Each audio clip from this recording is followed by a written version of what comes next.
საქართველოში არ არის ცნობილი ეს მწერალი კი ესეთ კარგმა მკითხველმა იცის მის შესახებ და შემხვდა ისეთი მკითხველიც ვისაც ორიგინალში ჰქონდა უკვე წაკითხული რაც ყოველთვის ძალიან სასიხარულოა ხოლმე მთარგმნელისთვის თუმცა პირველად ითარგმნა ზორა ნილ ჰერსტონი ქართულ ენაზე და შესაბამისად ფართო მკითხველი მას არ იცნობს მაგრამ იცნობს რა თქმა უნდა მსოფლიო საზოგადოება ვისაც უყვარს ლიტერატურა იმიტომ რომ ეს არის მე-20 საუკუნის ერთ-ერთი ყველაზე ცნობილი აფრო-ამერიკელი ქალი მწერალი რომელმაც ძალიან დამახსოვრა მკითხველს თავი მისი თამამი ტექსტით, რა თქმა უნდა, ის რამდენიმე რომანის და ასევე მოთხრობების ავტორია, მაგრამ განსაკუთრებულად გამორჩეულია მის შემოქმედებაში, აი სწორედ ეს რომანი მათი თვალები ღმერთს შეყურებდნენ და ამას აქვს ძალიან ბევრი მიზეზი ცხადია. ჩემთვის იყო რაღაცნაირად ძალიან შთამაგონებელი ეს წიგნი და განსხვავებულიც იმისგან, რაც აქამდე როგორც მთარგმნელს შემისრულებია, იმიტომ რომ ნაკლებად მქონდა ფემინისტურ ლიტერატურაზე მუშაობის გამოცდილება და ჩემთვის ეს იყო ძალიან საინტერესო და ასევე ყოველთვის, როდესაც როგორც მთარგმნელი ვარჩევ იმ წიგნს, რისი თარგმნაც მინდა, ყოველთვის ვფიქრობ იმაზე, ჩვენი საზოგადოებისთვის რა სიკეთის მომტანი შეიძლება იყოს ეს წიგნი და მე როგორც მთარგმნელი რა თემებზე მინდა რომ მკითხველს ვესაუბრებოდე და შესაბამისად ჩავთვალე რომ ეს იყო ის რაც მე სიამოვნებასაც მომანიჭებდა ამ ტექსტზე მუშაობა და ასევე მიმაჩნდა რომ ეს იქნებოდა ძალიან სასარგებლო ჩვენი მკითხველისთვის და ჩვენი საზოგადოებისთვის აი განვითარების ამ ეტაპზე. ყველაზე საკვანძო რაც ძალიან გინდოდათ რომ მიგეტანათ მიუგეცეთ საშუალება მიგეტანათ ქართულ მკითხველამდეც რას მიაგნებს ქართველი მკითხველი ამ წიგნში რაც მისთვის იქნება ძალიან ესეთია მაღალმხატვრული ტექსტია literary fiction როგორც ამას ეძახიან ხოლმე საზღვარგარეთ და როგორც თქვი ეს არის ფემინისტური ლიტერატურა თუმცა არა მხოლოდ იმიტომ რომ ძალიან ბევრი თემა ერთიანდება ამ წიგნში პირველ რიგში უნდა ითქვას რომ ზორა ნილ ჰერსტონი არის უკიდეგანოდ განათლებული ადამიანი ის ანთროპოლოგი იყო ფოლკლორისტი იყო დოკუმენტური ფილმების რეჟისორი იყო და ბევრი მიმართულებით მუშაობდა მისთვის მთავარი თემა საკვლევი თემა იყო ეს ამერიკაში მცხოვრები აფრიკელები და მათი კულტურა თუმცა აი კარიბული ფოლკლორითაც არის დაინტერესებული და ამ მიმართულებითაც მუშაობდა და ეს ყველაფერი არის თავმოყრილი ერთად ამ წიგნში რომელიც ასევე თან ძალიან საინტერესოდ და მარტივად საკითხავია მაგრამ თან ეს სიღრმეები მუდმივად იგრძნობა განსაკუთრებით ძალიან საინტერესოა ის რომ ბიბლიური ალუზიებით არის სავსე და ჩანს რომ ავტორს ბიბლიის ძალიან ღრმა ცოდნაც აქვს და მე ვეცადე რომ ერთად მკითხველისთვის გასაგები გამეხადა და შენიშვნებიც გამეკეთებინა. თუმცა რომ დაუბრუნდეთ წიგნის თვითონ შინაარსს და მთავარ თემებს, ხო? ერთგვარად ეს არის ქალის თემა, ქალის ძიება, თავისუფლების ძიება,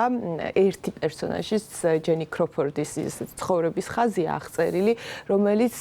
მის ცხოვრების განმავლობაში სამ ქორწინებას გაივლის. და ეს იმ პერიოდის საზოგადოებისთვის ძალიან ისეთი მიუღებელი თემაც იყო და სწორედ ამიტომ არის ეს წიგნი აკრძალული წიგნების თაროს სერიით გამოიცა, იმიტომ რომ მაგალითად ვირჯინიის შტატში იყო აკრძალული მშობლების მოთხოვნით, იმიტომ რომ ბევრი თემა ადრეული ქორწინების თემა მაგალითად, როდესაც ჯენის 16 წლის გოგოს აიძულებენ, რომ მასზე ბევრად ფაქტობრივად ძალიან ასაკოვან ადამიანს გაყვეს ცოლად, იმიტომ რომ ასე გადაწყვეტს მისი ბებია, რომელსაც უნდა რომ შვილი დააბინაოს. თუმცა ხო არავის აინტერესებს ამ პატარა გოგოს შეგრძნებები ამ დროს, თუმცა ყველას ძალიან აინტერესებს, როდესაც უკვე მისი მესამე ქორწინება, როცა ის ეძებს აი ამ თავისუფლებას და სიყვარულს ეძებს ცხოვრებაში, ის გადაწყვეტს რომ ცოლად გაყვეს 10 წლით უმცროს მამაკაცს. და ეს უკვე საზოგადოებისთვის აბსოლუტურად მიუღებელი ხდება და ყველა ცდილობს რომ გააქილიკოს, გააკრიტიკოს ამის გამო, იმიტომ რომ თავარი არის არა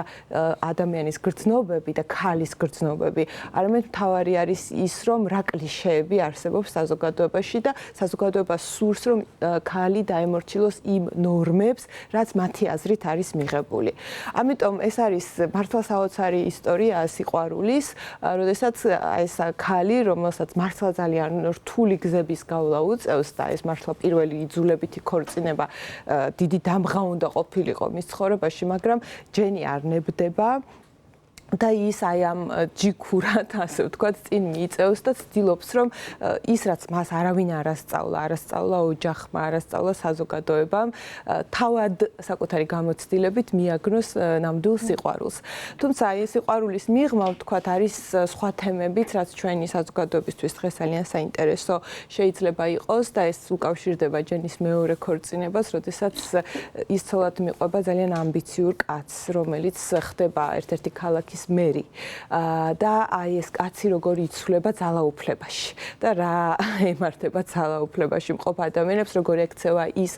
მის მოქალაქეებს, მისი ქალაქის მოქალაქეებს, რომლებიც არაფრად არ მიაჩნია და გონია რომ ერთადერთი ჭკვიანი და ძალაუფლების მქონე ადამიანი მხოლოდ ის არის და როგორც ცდილობს რომ დაამციროს და დაჩაგროს ხალხი, მაგრამ ამის პარალელურად როგორც ცდილობს დაჩაგროს მისი ცოლი, რომლის მოვალეობა არის მხოლოდ ის რომ იყოს ლამაზი და ლამაზად იდგეს მის გვერდით და არ აზროვნებდეს, არ ფიქრობდეს და არ ქონდეს თავის სიტყვა. ამიტომ აი მართლა იმდენი მნიშვნელოვანი დინება ამ ციკლში იმდენად მნიშვნელოვანი თემებია, რომ ერთის მხრივ როგორც თქვი ძალიან საინტერესოდ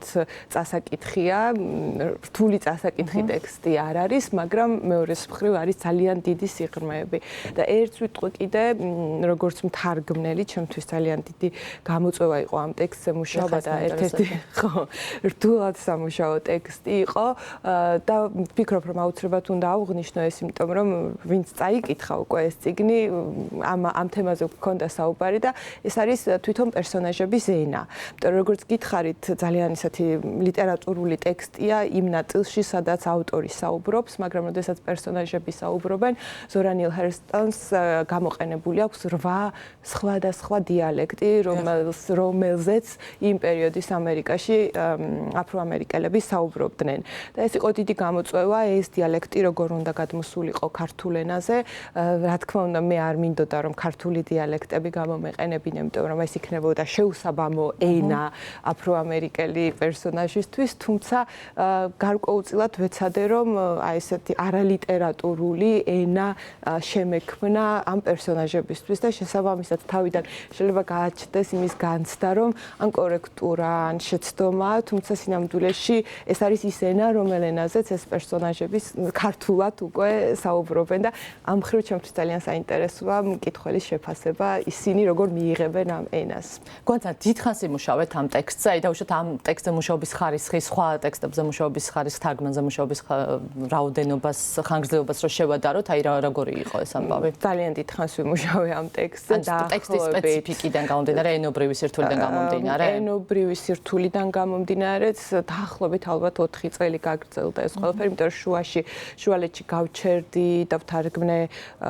ვოლოდიმერ ზელენსკის წიგნი, რომელიც არის დოკუმენტური პროზის ნიმუში, შემდეგ ისევ მიუბრუნდი, აი თითქოს ეს შესვენებებიც მჭირდებოდა და თითქოს ეს წიგნი თავის მომენტს ელოდა, როდის უნდა შეკრულიყო ყველაფერი და დასრულებულიყო და ჩვენთვის ძალიან ესეთი მოულოდნელიც იყო, რომ სწორედ აი წელს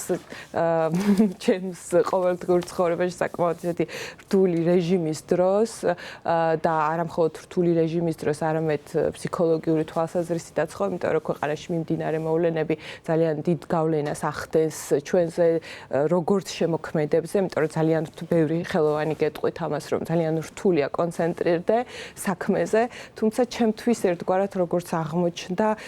გარკვეულ თავს შესაფრად იქცა ამ წიგნზე მუშაობა და გამიჩნდა ძალიან დიდი სურვილი, რომ